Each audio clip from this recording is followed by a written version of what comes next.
we're not as close to the end of this pandemic as we would like.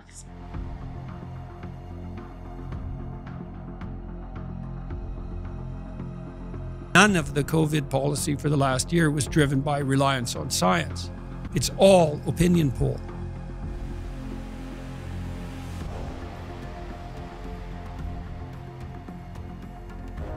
Politics is not public health. Well, we'll see with regard to the pandemic, because although in some sense it is in some ways over, our reaction to it is by no means over. And part of the reason that we overreacted, I would say, so precipitously to it is that we were unprepared for such things in our naivety. And then we rushed to imitate a totalitarian society in the immediate aftermath of the pandemic emergence. And that's something that everybody should think about a lot. And we're not done with all that totalitarian nonsense yet. A lot of that's driven by, well, fear and naivety. I mean, 50% of Democrats in the United States believe you have a 50% chance of being hospitalized with COVID, and 25% of Republicans believe the same thing. And you can point a finger at people and laugh at their ignorance, but you should really ask, well, why is this overestimate of that magnitude, and what does that mean in relationship to policy? And I've had conversations with people advising at the highest level of government, particularly in Canada, who've told me flat out, and they're very reliable sources, that none of the COVID policy for the last year was driven by reliance on science. It's all opinion poll. And that's really pernicious because, well, who's asking the questions, and how did they set up the answer, and who's answering, and in what emotional state? And so to what degree are we led by considerations of short-term propitiation of unwarranted fear? Well, that's no way for free people to live. It certainly won't work in the long run. We're already seeing tremendous supply chain disruptions, and likely the emergence of an inflationary pressure that we haven't experienced since the 1970s in the aftermath of the oil shocks. And none of that has sorted itself out yet.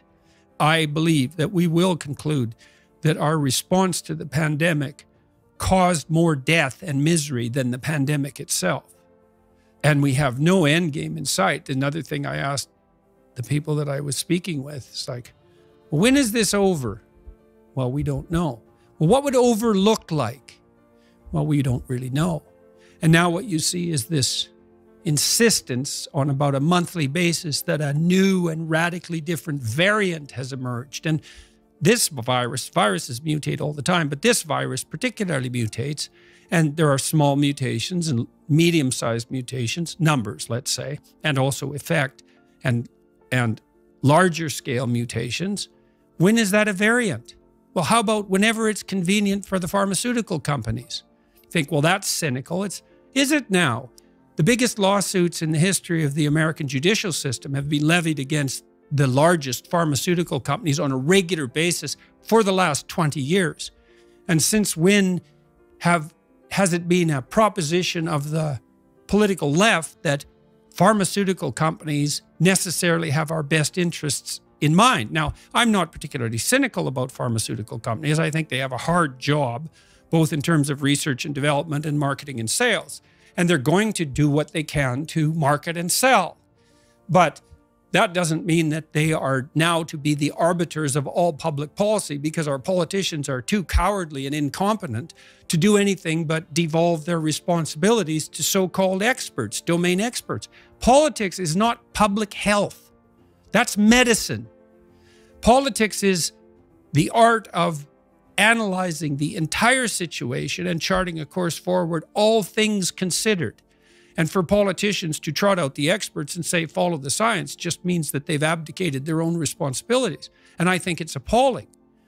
I mean, I'm not convinced that the evidence that masks work is scientifically credible. It's certainly at least doubtful. And that's just masks. I read a paper the other day suggesting that to prevent the transmission of one case of COVID, you have to lock down 1,000 people. Like, how is that justifiable? especially given that the mortality rate of COVID is actually quite low, unless you have a pre-existent health problem, particularly obesity. And although old age also qualifies, as it does for most diseases, but not all. And with regards to, let's say, the issue of child vaccination, it's like children have an unbelievably tiny chance of dying from COVID. I don't think there's any scientific justification for immunizing children under 12. Now, at least it's debatable, and I'm not a domain expert, although I'm a decent scientist and I know how to read the research material. We'll see what we have to learn from these tectonic shifts underneath. And, you know, you might ask yourself, well, was that a tectonic shift in dire physical necessity because the COVID virus was genuinely so dangerous? Or was it an indication tectonically of our absolute inadequacy in the face of even a moderate existential challenge? And maybe it's a little column A and a little column B, you know? I have to ask the question, if we were to make your Jordan Peterson the president of the world and these were your decisions to make, do you know what you would have done differently or in response to this virus emerging in Wuhan? I would say, well, thank you for the offer, but I declined the position. And the reason I would say that is because I think the right solution to the most serious problems is to be found at the level of the individual. So I don't think, if I wanted to pursue what I regarded as the ultimate goal, the ultimate goal for me is the encouragement of the individual. And that's not essentially a political enterprise. It's essentially a theological enterprise. And politics has to be subordinate to that. And so I've debated throughout the entire course of my life whether I would adopt a political career. It was my initial ambition when I was very young, 14, I would say.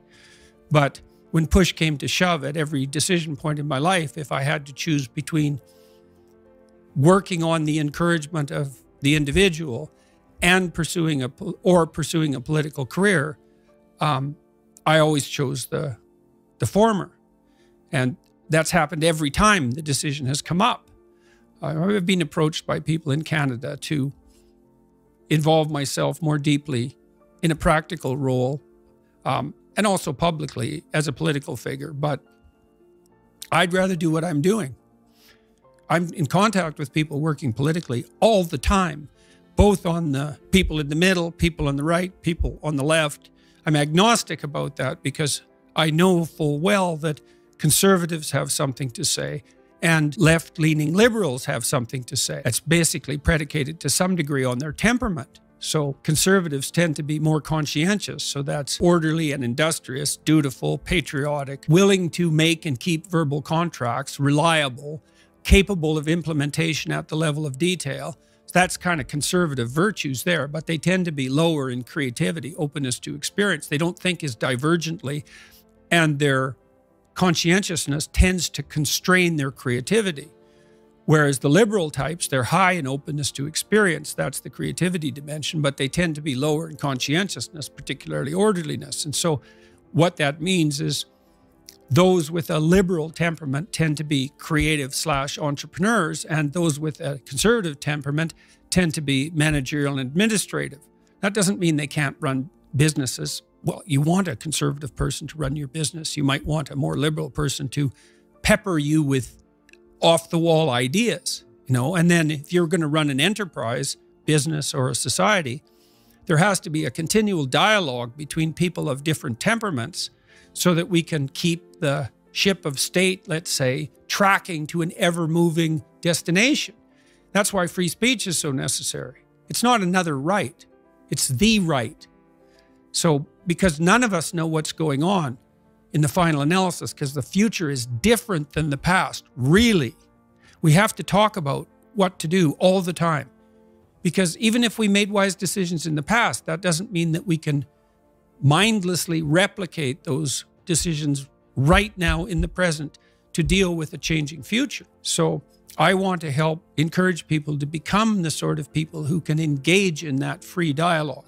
And I think that's the best way forward, especially as we all become more technologically powerful. It's like, you better be smart enough to use your iPhone. And that's pretty damn smart, let's say wise, because that's no trivial gadget.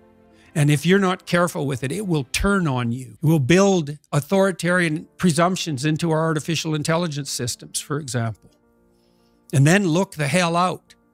So if you're going to have a hydrogen bomb, you better be wise enough to wield it.